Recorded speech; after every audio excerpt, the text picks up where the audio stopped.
Africa is a huge continent, could feed thousands of more people, but the policies of the West, especially in Europe. For example, between 1990 and the year 2000, the United States, Canada, and Europe contributed about $6 billion in contraceptives, not to help the people, not to give clean water, clean food.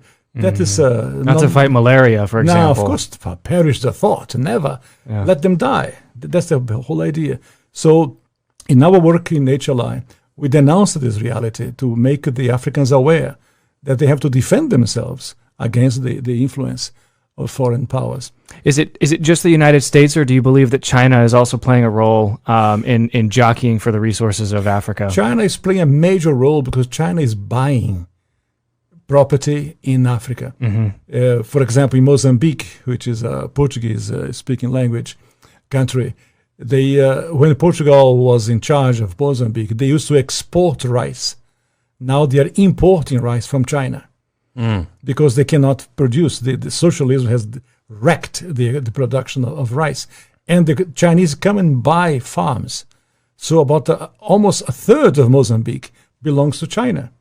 So I was in other countries of Africa, the same reality. In South Africa, the Chinese are buying property, buying land in Africa. And they send their own workers, the Chinese workers. They don't employ people of the place. They send their own workers to populate and to live.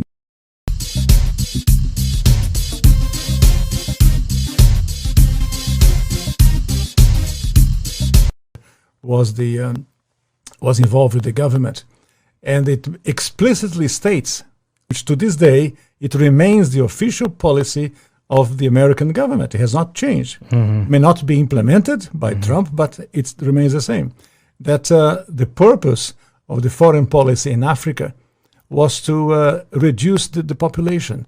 So to give aid to countries in Africa, not clean water and schooling and things like that, but contraception and abortion, in order to shrink the population of Africa, because they have great mineral resources there.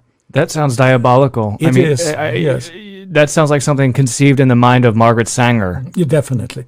And so at the time, Kissinger and those involved with the Carter administration wanted to shrink the population, make sure that the Africans do not develop and do not use the resources for themselves, because we in the States, we need them. There is a concerted effort of foreign powers to control the population of Africa.